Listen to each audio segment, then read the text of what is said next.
Menjelang malam Natal, sehari sebelum Natal, Hasto Kristianto harus menerima kenyataan berita yang pahit dan tidak enak, tidak nyaman tentunya, karena beredar informasi di tengah media bahwa Hasto Kristianto telah ditetapkan sebagai tersangka oleh KPK dalam dugaan kasus suap. Bukan dugaan lagi, dalam kasus suap yang dilakukan oleh Harun Masiku terhadap pejabat KPU ketika memproses penggantian antar waktu. Harun Masiku sebagai seorang tersangka saat ini tidak pernah ditemukan setelah hilang lenyap tak berbekas beberapa tahun silam ketika akan ditangkap oleh KPK. Dan sampai saat ini KPK hanya berretorika tahu Harun Masiku di mana, hanya berretorika tahu bahwa Harun Masiku dalam pengawasan dalam wilayah yang masih bisa dipantau, tetapi KPK hanya diam, tidak melakukan aksi yang sesungguhnya. Saya orang yang mencintai penegakan hukum dan saya mendukung semua upaya-upaya penegakan hukum terhadap perilaku-perilaku korupsi di negara ini. Saya mendukung KPK untuk menindak siapapun yang melakukan kejahatan di negara ini terhadap dugaan korupsi. Tetapi yang saya mau kritisi dalam penetapan status tersangka Hasto Kristianto ini, sehari menjelang Natal, bahwa Hasto Kristianto yang seharusnya merayakan Natal menjadi pasti menerima situasi yang tidak nyaman, tidak enak bagi dirinya. Dan ini adalah risiko dalam sebuah kehidupan ketika memang melakukan satu hal yang diduga tidak baik. Tetapi yang mau saya permasalahkan adalah kenapa KPK fokus kepada kasus perkara Harun Masiku ini yang sudah bertahun-tahun KPK tidak menemukan Harun Masiku, dan seharusnya Hasto Kristianto tidak bisa dijerat ketika Harun Masiku tidak ada di situ, tidak ditangkap dan tidak memberikan keterangan bahwa Hasto lah yang memfasilitasi dirinya melakukan penyuapan tersebut. Bagaimana KPK menyimpulkan bahwa Hasto lah pelakunya, salah satu aktornya yang memfasilitasi penyuapan tersebut, sementara Harun Masiku tidak pernah dimintai keterangan oleh KPK. Sehingga menurut saya kasus ini cenderung dipaksakan, dan apalagi kasus ini tidak merugikan keuangan negara. Banyak kasus-kasus yang merugikan keuangan negara tidak dijamah, tidak disentuh oleh KPK. Saya fokus terhadap dugaan korupsi yang terjadi selama penanggulangan pandemi COVID. Saya mendapat informasi bahwa banyak sekali kasus-kasus yang terjadi penyimpangan dan korupsi pada penggunaan dana COVID ya selama masa COVID itu yang tidak dijamah oleh KPK.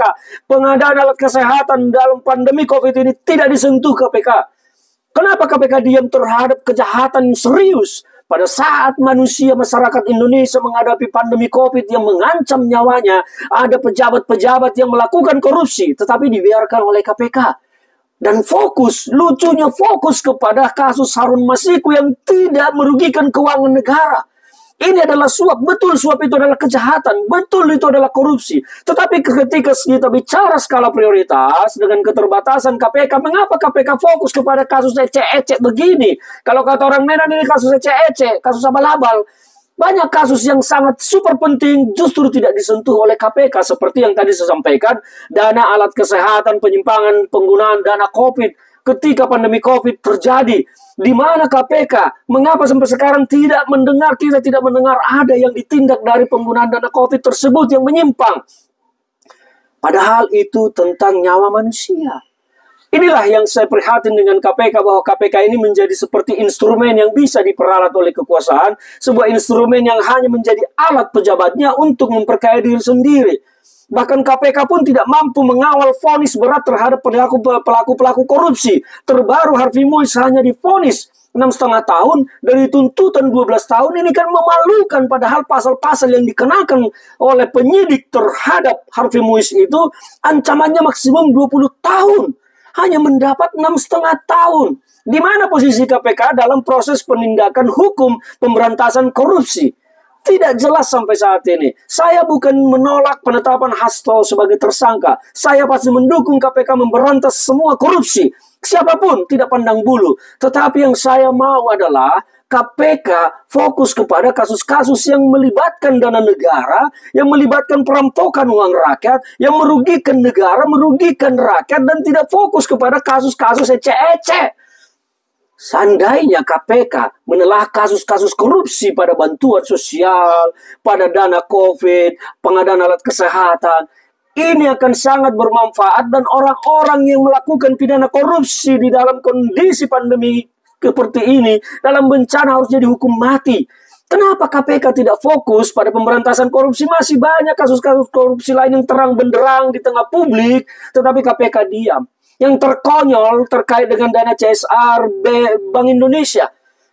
Setelah beredar di publik 2 tersangka atas penggeledahan yang telah dilakukan juga oleh KPK di Bank Indonesia, kemudian diralat belum ada tersangka.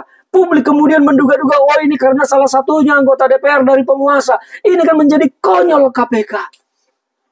Sekali lagi, saya bukan menolak penetapan status tersangka Hasto, tetapi saya ingin KPK betul-betul menjadi alat untuk mencegah koruptor menggerogoti uang negara. Ini yang paling perlu kita lakukan. Jadi saya berharap, dan ini pesan kepada KPK, kalau kalian memang masih layak berdiri di negara ini, usut semua kasus-kasus korupsi yang terang benderang di tengah publik. Kalian jangan buta, kalian jangan tuli, pura-pura bodoh, pura-pura tidur. Tidak peduli dengan omongan masyarakat bahwa banyak sekali kasus korupsi di Republik ini yang kalian biarkan, tidak dituntaskan. Malah menangani kasus ece-ece abal-abal. Bagaimana caranya? Aduh, mumet gua ngeliat KPK ini. Saya pengen ngomel-ngomel setengah jam lebih di sini, tapi ya sudahlah. Saya hanya berharap KPK bisa mengerti dan menuntaskan kasus-kasus yang lebih besar, yang lebih menyentuh kehidupan rakyat, bukan seperti kasus-kasus Harun Masiku ini yang malah terlihat menjadi sangat politis, menyerang Hasto, menyerang PDI Perjuangan. Sekali lagi, saya mendukung penegakan hukum, penindakan terhadap pelaku-pelaku korupsi siapapun. Tetapi cara KPK seperti ini bagi saya sangat memalukan. Abai terhadap kasus besar, malah sibuk dengan kasus-kasus kecil. Salam dari saya, Ferdinand Hutahayan untuk Sosialis TV.